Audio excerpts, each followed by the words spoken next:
Joe Montana here. In my football days, I knew the importance of a strong defense. Now I'm sharing how you can help defend your health against pneumococcal pneumonia and invasive pneumococcal disease. Are you 50 or older like me? The CDC now recommends vaccination against pneumococcal disease. Even if you're healthy, your age puts you at increased risk and over 6 times greater risk of hospitalization with pneumococcal pneumonia than adults under 50.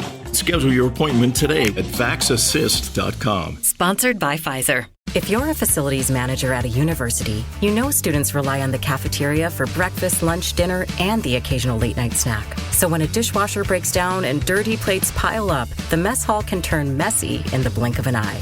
Enter Grainger. With over 1 million industrial-grade products and fast delivery, the product you need now is never far away. So you can turn that dishwasher back into a lean, clean washing machine. Call, click Grainger.com, or just stop by. Grainger, for the ones who get it done. Goessling 4:30 today, and Lavelle is scheduled for 5:30, and we are out at 6. Do you know why we're out early again today? I know we have Vikings programming always, and then we actually don't right after. It's Gopher basketball against Wisconsin in Wisconsin at 6 o'clock. Okay, for Gopher men's basketball. Yes, sir. That's why we're out at 6 o'clock. I didn't realize it was an early start. Start of, I think, of a 2-game road trip. They're in Maryland on Monday. Maryland, yeah. I'm still looking for their first victory, of course, in the conference. Am I seeing some of these Wisconsin scores where like they're playing in the 80s and the 90s? They're scoring. Yeah, they're scoring. Man, how do the Bo Ryans of the world feel about that? As long as they're defending and handing the towel to the person that they're substituting for, they're fine. And it seems like they're doing that right now. This is from Dan in Brainerd. To me, Dan, you're a fraud. You just agreed with Salisbury 24-20 Vikings. Why didn't you disagree with Sean? Fraud. What I said was, and what I believe is, that's a reasonable score and a reasonable prediction. Doesn't mean I have to offer up the same prediction. It's one of those games where I'm not going to sit here and pretend I'd be shocked if the Vikings win at all. But I think if they do win, it's going to be likely in the 20s, in that range. My fear is it's actually in the teens. And because the Rams have become one of those teams now that kind of muck it up that way. Yeah. Despite the reputation of the head coach. And Stafford's a dude. He's still a dude. He can be. He's still capable of throwing some goofy picks. But he can make some plays. And look, I've been wrong before. I've been wrong on the Vikings a lot this year. I was right the Detroit game. But certainly not right against Green Bay. I might be overreacting to what took place in Detroit. I don't even deny that possibility. I have a very unsettled feeling after that. And this is a great opportunity. You get the extra day to put it behind you. There is a difference between the last regular season game, even with the stakes that were up, and, you lose, you're out. Vikings knew that even if they got murdered in Detroit, they were still in the playoffs, right? So it's a different feel. The Daniel Jones bit fascinates me because I've kiddingly said, well, what if Darnold struggles? And the scenario I've used with several people on the air is Vikings are down 13-3 at the half, right, and Darnold basically looks like the same guy. Another red zone interception. Exactly. What are the odds that Daniel Jones would start the second half? I actually don't think they're very good. Me neither. But I don't think it's crazy, as Sean Salisbury agrees, that we might see a little. I fully expect him to be the backup quarterback because the way the rules are, I do too.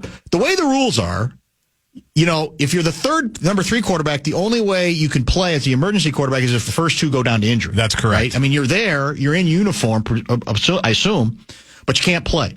So I think Jones is going to be it, and I wouldn't be shocked if he's been here long enough now where I think they've probably looked into, okay, what can we, have a little maybe a couple of plays for him. Right. Now, again, you could say, do you really want to experiment with that with your postseason life at stake? Maybe if you like what you've seen in practice, maybe if you like what you've seen about those things and you think you can give the Rams something else to look at because he is good with his legs, right?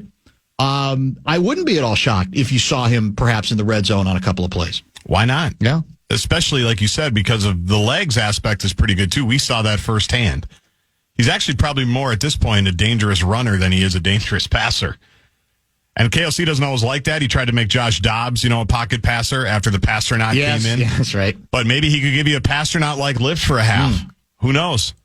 I'd rather have him as the backup if something does happen to Darnold, though. Not that he doesn't play well. Right. But if he gets injured, for example, wouldn't you rather have Daniel Jones than Nick Mullins? Well, although you could say, Mullins, he will fling it around, but he's, just as... the Jones thing's interesting because he has struggled mightily this season. But you've had him for over a month, right? Minimum. I think it's even been longer than that. It has been, yeah. And so you have to think that, all right, well, no, we've worked with him. We see some stuff. It's a whole different ball game from when it's a completely different team than with the Giants, and he has some ability. There's no question Daniel Jones has some ability.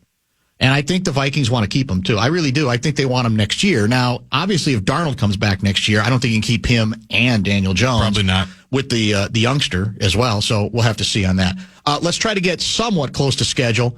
We'll come back and at the bottom of the hour chat with Ben Goessling. Keep the text coming. Quick nuggets before we prepare for Ben Goessling at the bottom of the 4 o'clock hour. Lavelle at 5:30. Apparently, Deshaun Watson has torn his Achilles again. The same Achilles that sidelined him this past season. I don't know too many details of it, but at some point, again, there's nightmares and nightmares. Obviously, Los Angeles is a nightmare. In terms of sports nightmares, though, the Cleveland decision to go all in on Deshaun Watson, big time, has to be one of the great, sports disasters of all time, is it not? And it feels like it keeps getting worse. Now, it may well be he's just not going to play again, and maybe that gives them some relief. I don't know what kind of relief that gives them from a contractual standpoint, or where they even are from a contract standpoint. But the fact is, even if they are ready to move on from him, you got to find somebody to move on with, right? Now, they do hold the number 2 pick in the 2025 NFL draft. That's a good point. And it feels like the Watson nightmare's been going on forever. It kind of almost has. He only has 2 years left on the fully guaranteed 5-year deal. Okay. But I'm just reading an ESPN story here quickly. And they think he's going to miss significant time for next season as well with the Achilles, right? Not just obviously what's going on now. The Browns and Watson in late December agreed to rework his contract, adding void years that allow the Browns to push out his dead salary cap money into 2030. I don't understand what all that means, but I think they got a little bit of relief. Do you know who has the 3rd pick in the draft? I don't. Will you double check that and see if you can find out? Because I believe it was ESPN. Is it Mel Kiper? You familiar with him? I'm familiar with Mel, yeah. Okay, I thought so. Whoever has the number 3 pick. The Giants. The Giants. That exactly it. He has suggested that the Giants should offer the number 3 pick in the draft to the Vikings for J.J. McCarthy. Yeah, I've seen that. Saw that one? Now, if you're the Vikings, would you be tempted? The number 3 overall pick. I think I'm with you. I think it goes back to, you got to be honest about how you really feel about J.J. McCarthy post-injury. If you still fully believe in him, I'd say, well, no. Because, no. But on the other hand, you say, well, if you are somewhat committed to Darnold you're saying we're ready to commit for 2 or 3 more years, you go, God, we could get a really good player to add to, who knows, our offensive line, our defensive line, right? Whatever. It's an interesting thing, and we're going to get a lot of that as we get closer to the draft. Real quick as well, did you also see the story about the former LSU star wide receiver Kyron Lacy? It's not a good story. No. He's wanted on charges of negligent homicide and felony hit and run, according to WAFB Louisiana. The Louisiana State Police issued the arrest warrant in response to a car crash Lacy allegedly caused last December 27 that killed a former U.S. Marine and injured 2 others. Authorities have communicated with Lacy and his lawyer that he should turn himself in. This story is from earlier today, so I don't know if he yet has. It's possible he has. Officers who responded to the crash alleged that Lacy was driving on Louisiana Highway 20 when he began crossing the center line, driving against oncoming traffic in an attempt to pass slower vehicles. Driving south in the northbound lane, Lacy forced the driver of a pickup truck to abruptly brake and swerve in an attempt to avoid a head-on collision. The pickup truck driver swerved to the right, but a second driver, the one behind the wheel of a Kia, swerved left and across the center lane. There, the driver collided head-on with another vehicle. Lacey reportedly drove around the crash scene and then fled south. He did not stop, did not call emergency services, or report his involvement in the accident to the authorities, according to this particular media outlet. A passenger, former Marine Herman Hall, was critically injured in the crash. Authorities rushed Hall to the hospital, but were not able to save his life. And Lacey had 2 days after the crash is when he declared for the 2025 National Football League draft. Just an absolutely horrific story on several levels as well. I had one other. A Chessmaster guy checked in earlier about the whole Daniel Jones experiment and the possibility that he could be the backup for this game, and mentions. I just lost it. Hold on a second. I hit the wrong button on my computer. How about? Let me scroll down. Using Daniel Jones like the Steelers used Cordell Stewart / or like Taysom Hill. Well, I don't think he's a Taysom Hill kind of guy physically. He's not. So you got to be careful there. And again, the fear where you really have to think this through, whether it's worth the trouble, is this the game to try it for the first time? And when the Saints did it, they did it in a bunch of regular season games, right? Forever. When the Steelers did it, they did it in a bunch of regular season games. So you can't get too cute, right? On the other hand, if you say, well, we like the idea of rolling them on a couple of plays, I mean, I don't think it'd be the worst thing, but you can't tinker too much, right? You can't, because then I think we would rightly be ripping and saying, wait a minute, what are you doing? Right. You're playing around too much. Exactly. Have faith in what has brought you to this particular spot. And I think they will. And I think it's more likely that they will. I'm more intrigued by if he's awful in the first half, because you know and I know online it'll be, got nothing to lose at this point, try him. He's right. now played 6 bad quarters in a row. What do we got going? And by the way, I know everybody's like, well, remember how badly he played against Jacksonville? Do you remember what he did the next week? Saint the Jags. The next week, it was Tennessee that you came back on. Big deal. Right. This might be a better team, right? Whatever the Rams are. They're not a great team, but I think a better team with really good coaching as well. We'll come back with Ben Goessling. Lots to get to with him. I want to explore what he knows about the Rams defense and what he expects. He always gives us his starting prediction when he joins us every Friday here in the Fan. Time now for the Vikings Report on the Fan, presented by Miller Lite. Vikings safety Cam Bynum joins Barrero next after this from Miller. Ben Goessling has joined us every week, pretty much the entire National Football League season, yet again, brought to you by our good friends at Standard Heating and Air Conditioning. He joins us now. And if you have questions for him, Bradshaw and Brian KFAN text line, most of you know by now, is 64686. A nugget that you probably well know, but that I learned this week got my attention regarding the nature of the Los Angeles Rams defense. This is from a Wall Street Journal story, kind of an overview on that defense. In a league with a $255.4 million salary cap, the Rams' entire defense cost a grand total of $39.5 million. That's $27 million less than the next team, and a whopping $52 million below the league average. And yet, I think it's viewed as a defense that the Minnesota Vikings need to take seriously, correct?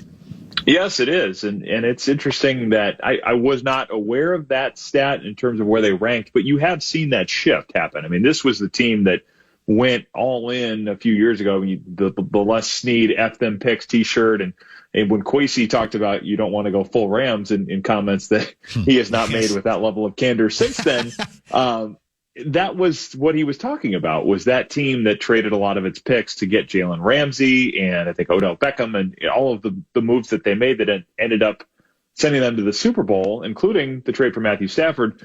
They gave away a lot of picks in that process. And when that roster aged out, they've kind of had to rebuild things with when they've had picks in subsequent years and then just adding guys where they can. It is not a group that is full of big names. It's not Aaron Donald. It's not Jalen Ramsey anymore, but they have been awfully good, especially in the last few weeks. So the front, I think, gave the Vikings a lot of trouble the first time. I expect it will be a lot to deal with again. But yeah, they've done a nice job kind of being able to pivot after that Super Bowl run and those guys age out and they're back in it in part because of their ability to kind of put a defense together without spending a ton of money to do it. It would seem unlikely that they would go zero blitz 14 times like the Lions, in part because they might not have to, right? They might be able, as you say, with their front to get more of a pass rush. How do you think KOC is going to view this offensively? Is it we do what we do even if it didn't work out for us last week? Or do you see any sort of potential adjustment made? What do you think is going to be the Vikings' offensive approach against the Lions? I mean, against the Rams. Yeah, I'm curious. It's hard to keep track of Lions, Rams, LA, Arizona. Who are we playing? Where is it going to be? I'm kind of there with you this week, but I'll be interested to see how he approaches it, because a lot of what he did Sunday night seemed like it was making it difficult for Sam Darnold when the pressure was coming the way it was. Will he have more of a quick passing game? Will we see more of the quick slants? Will we see screens? The Rams, again, are not going to be a ton of blitzes, but if you can weave in concepts to get Darnold into a rhythm, to get the ball out of his hands, I didn't think they did a good job of that on Sunday night. I mean, really, he had a completion, I think, to Jalen Naylor in the third quarter. It was really the first time I thought, okay, there's a little bit of something that looks like it's in rhythm. So I wonder if they will incorporate more of that to kind of provide a friendly on-ramp for him. I mean, he hasn't said it, but, Kevin O'Connell talked earlier this week about kind of the mechanics and the mentality going together. So I do wonder if there will be some different things in the passing game to just simplify things for him, get some 6-7 yard completions, get him rolling a little bit. And especially if the Rams try to play safeties over the top, say, hey, fine, we'll take the 7-yard completions and keep rolling. I'll be interested to see if they have more of that in there this week. Where do you believe the Rams are vulnerable, offensively and defensively? Well, I mean, their corners are not world beaters. I mean, certainly they have been tested. I don't think those are guys that are going to hold up terribly well in man coverage, and I don't know that they'll ask them to do that. I mean, John Johnson, their safety, has been awfully good this season, and I'm sure he'll be over the top of Justin Jefferson quite a bit. But I think if you can get time, you have opportunities to test those corners. I don't think that their run defense has been tremendous, at least in terms of the metrics. I think they're giving up 4.5 yards a carry, a little bit over that. So the Vikings can run the ball on this team, I think, but it is probably going to require them to be patient. Are they going to be able to run it? Are they going to take some of those short throws like we're talking about?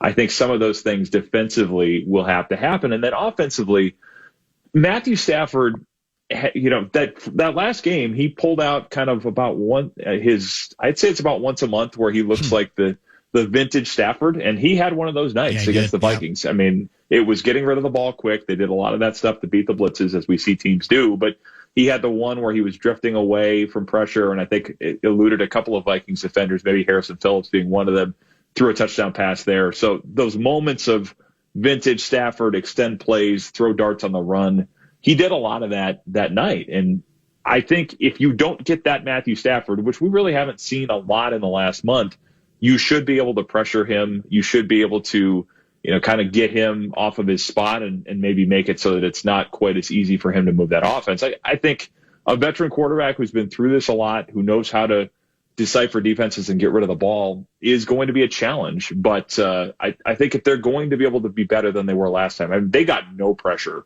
on him last time. And I think that has to change. And if it does, I think they can have some success there. Nakua scares me. And, of course, they admitted that, or Beeflo kind of admitted they weren't really ready for him to play last time around. I think really going into that game, Kupp was also supposed to be out, and they both played. But Nakua has been a marvel, right? I mean, he's probably now got to be considered one of the best receivers in the league. What I like about him is he seems to have that physicality about him. He's just good. So do we double much? I mean, is that something in the B-Flow approach to defense that we ever do, what we assume most teams want to do with JJ? Is that something we might do, or do we ever do it? Well, I don't know that it's straight doubles a lot, but they keep their safeties in coverage enough that I think you will see times where there'll be a defender above, a defender below, a defender inside and out. I mean, sometimes where they position things, it does have that effect. It's probably not going to be a straight double and man coverage kind of thing. But, yeah, there will be times where they have defenders in a couple of places, and whether they roll some of that coverage toward him will be interesting to see. I mean, yeah, Brian Flores saying that this week, I thought was one of them. He said a lot of interesting things in his press conference this week, but that was one of the more interesting ones when he said, we found out about 4 hours before that game, and we weren't expecting to see that much of him. And it was not just that he played, it's that first drive, they went right to him, and he ends up, I think, 9 or 10 targets in that game and was a big factor in why they won. It was a lot of those crossing routes that they picked on in the middle of the field, a lot of the stuff that allowed Stafford to get the ball out of his hands and keep drives moving.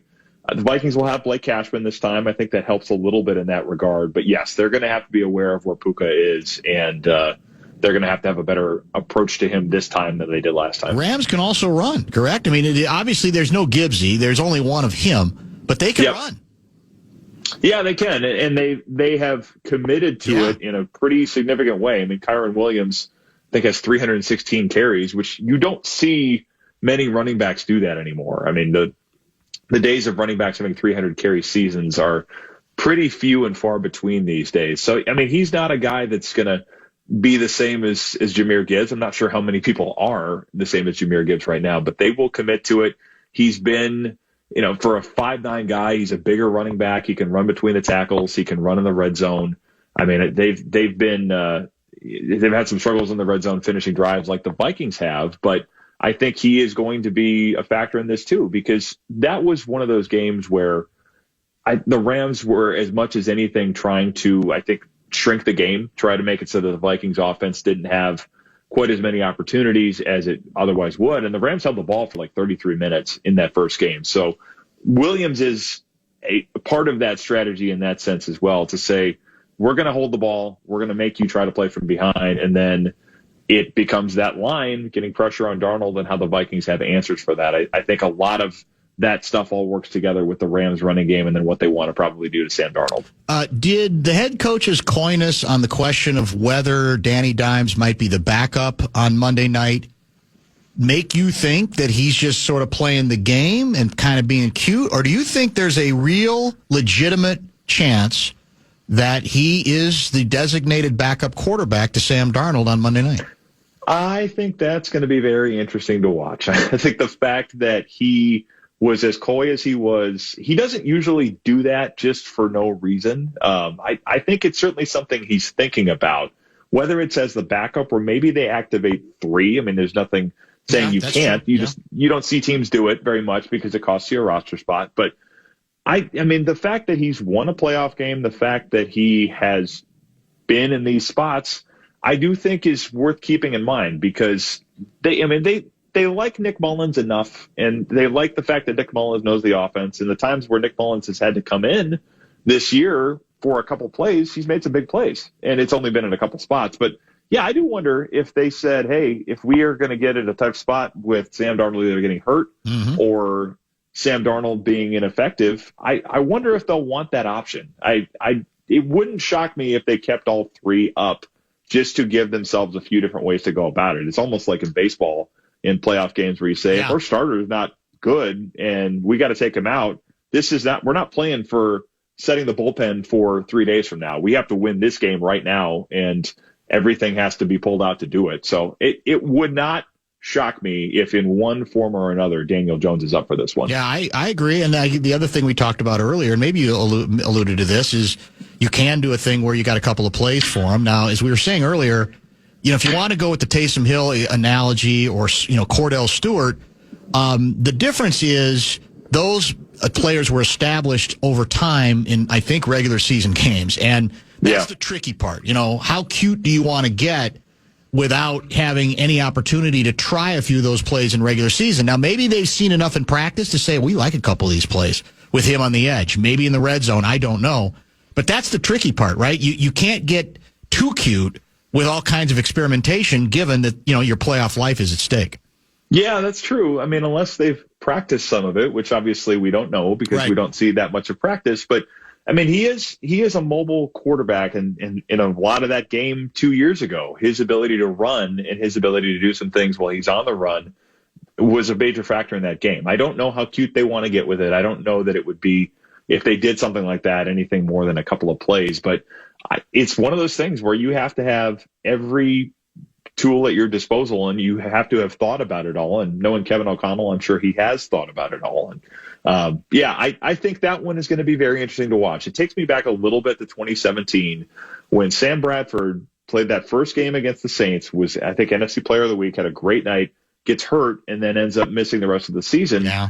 They got him back. He was the backup quarterback for that game against the Saints because they thought, even though he hasn't played, we've seen him do it against the Saints. It was either him or Teddy Bridgewater that was going to be the backup, and they picked Bradford over Bridgewater simply because of that matchup. So if they see anything that makes them think, hey, this could make the difference, and Daniel Jones gives us a better chance to do it, I think they're going to look at it and very possibly act on it, because it's win or go home, and that one play can make a difference sometimes. Semi-breaking news. You probably have already seen it, but it's very intriguing, and it's breaking as far as we're concerned.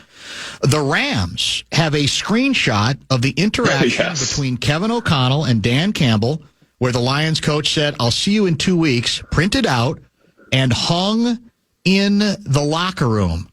Are the Vikings checkmated already through no fault of their own? Checkmated by the brilliant Dan Campbell, who deep down doesn't want to play the Vikings again, feels like, okay, I'll help to eliminate them by offering up free of charge bulletin board material that the Rams may use, and they have it up in the bulletin board.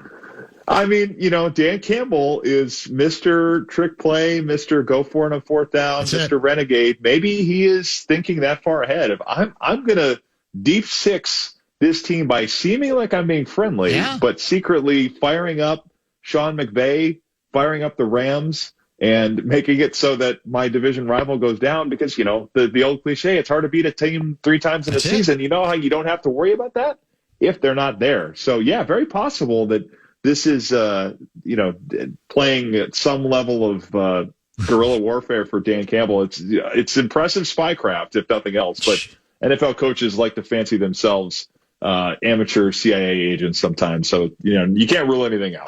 I'm so naive. I took it as he was just trying to compliment, he's feeling bad for the team that he just destroyed. And he's trying to say, hey, we know you guys are good. We're not fools. But again, I'm playing checkers. The Dan Campbells of the world likely playing chess, and it will be, and I know how this is going to work. If the Vikings win, we will not hear another word about this. Right. If the Rams win, we're going to hear it all over the Rams locker room, correct? Yep. It will be in every post-game interview. Yep. It will be in every cinematic lead to a story, like folks like myself like to try to write from these game stories. I mean, it will become one of those mythic sort of details that led the Rams to victory and, helped them get through a tough week in a unique situation. I mean, we will see it again if it goes that way. The fact that they put that up, I'd be interested to know who did that. Is it a player? Is it a coach? Right. Is it Sean McVay trying to use it? I mean, how much of an operation this was, I'd love to find out more about that. But kind of an interesting subplot it is to this one for sure. I mentioned yesterday that apparently Stafford's wife had revealed on her own podcast that she's got she passed out. She claimed during their last game she had flu so bad. Then 2 of her kids had it. So she was resolved, vowing to saying, we're out of the house. We're leaving. Yeah. Me and the kids are gone. Because my husband's, all his stuff is there, where he studies and so forth. So we're the ones that are going to get out because we want to save him from getting the flu. Is this going to be Stafford's flu game, or have we heard anything at all about whether he ended up getting whatever his wife and kids have? I don't know that he got it, so maybe the quarantine effort worked. He has not been on the injury report this week with any illness kind of stuff. I mean, Ty Chandler was out today with illness, so that would show up if he had missed any time or any part of practice as a result of it. But it's, I have not heard that he has been affected by it, but I can see why they did that. It's a little bit like, that reminds me of COVID kind of stuff where you're trying to quarantine. Right. But it's, this could be his last ride. So I'm sure they're trying to do everything they can to not make it so that it's difficult for him to go do it. But I mean, maybe if it's a flu game, they overcame the motivational talk from his old team. He overcomes the flu. I mean, you can see the Pulitzer Prize winning game stories from here if the Rams win it. That's for sure. For sure. Who wins on Sunday night? I should say on Monday night, and why? I have been back and forth on this. It's a game the Vikings should win, but I think Sean McVay in the playoffs, I think Matthew Stafford in that spot, I worry enough about what we saw from Sam Darnold last week to say, is he going to come back and be the Sam Darnold we've seen all season, or is this going to be a spot where he doesn't make the play that they need him to make to win the game? I'm taking the Rams. Again, throw it on the bulletin board material for the Vikings, I guess, but I thought there was enough in that game in October, whether it was, you could talk about the Thursday game, you could talk about them not knowing about Puka, any of that stuff. I just think a lot of times in playoff games, the team that has the more experienced quarterback, and I think Sean McVay knows how to win playoff games. Yeah. Brian Flores has beaten him in these spots before, but I like that combination enough to make the difference in a close game. So yeah, I think that combined with what the Rams may do to frustrate the Vikings defensively, I'm taking the Rams in a close one. Jeff clearly sees it differently. Daniel Jones will play in the second half. That's because we will be up 31-3. Oh, wow. And the starters will be resting. Football's a funny game. I guess you can't rule anything out, right? But that's confidence right there. Garzy's having fun with all the old Zim sounders back there. Excuse me? He tends to. Yeah. Well, he gets bored. Yeah, I suppose. He's got the top 5 and 5, I'm sure, already planned. Yeah, that's it. So. Yeah. Yeah, he's already working ahead, so I suppose. Well, let me ask you this: you can do it. Is it again? We can all overanalyze any of these games, but there is a part of me that says this is a game to get ahead in, to sort of reestablish your equilibrium, starting with the quarterback, but not just him, and then maybe you have a better chance as well to force the Rams to go away from what they, as you say, want to be. They want to run a lot and make them throw. And Stafford has the arm, as you say, but he can put the ball up occasionally if he has to throw. So to me, more than anything, this is a game, get up 10-0, get up 14-3, and let's play. Yeah, and the other thing that does is when they are talking about all the quick throws that we saw in the first game, if you're down enough that you have to score in somewhat quicker fashion and get big chunk plays, that requires longer developing stuff at the snap, which may give your pass rush for the Vikings a little more time to get home. I think the Rams certainly want to run it. I think a lot of the Vikings' emphasis on running the ball more this season has been after watching the Rams pivot in that direction the last couple of years. Obviously, we know Kevin O'Connell and Sean McVay are close. They have similar offensive viewpoints on things. So I think the Rams saying, hey, this is a valuable component of what we want to do to help a quarterback out, and the Vikings felt like they need to do it with a newer quarterback this year. I think some of that shift has rubbed off on the Vikings, and I think for the Rams, it's a lot of what they want to be. So if you can get them out of that, yes, I do think that's a big factor in the Vikings trying to win this one for sure. Safe travels to the greater Los Angeles, California area, and you were about to say, Guardsy? Arizona. I say Los Angeles. Yeah, it's still got it on the brain. Arizona. Playing the Rams. It's been a weird week. In Arizona, and I think that decision probably became, at some point, rather inevitable that was going to be the right call to make. So, safe travels to the greater Phoenix area, and we will talk next week. Thank you. It should be interesting. Lots of subplots to this one after a crazy week, so it should be fun to cover. But we'll talk. We'll wrap it all up next week. I'm looking forward to watching it from the Barca, man. You got to do all the work. I just sit there and watch and muse via Twitter. It's a lot easier. It makes me lazier, but I'm not going to apologize for it at this point. No, nor should you. Yeah, it's easier to do it from there than the deadlines and the travel we face. So it's you have nothing to apologize for there. We'll chat next week. Thank you. All right, sounds good. Thanks, Dan. Ben Goessling, brought to you by Standard Heating and Air Conditioning. We do have Lavelle in about a half hour. We've got some sound from the A section to get to between 5:15 and 5:30. Top 5 is next with Wolves, Wild, Vikings, and finally a competitive college football playoff game.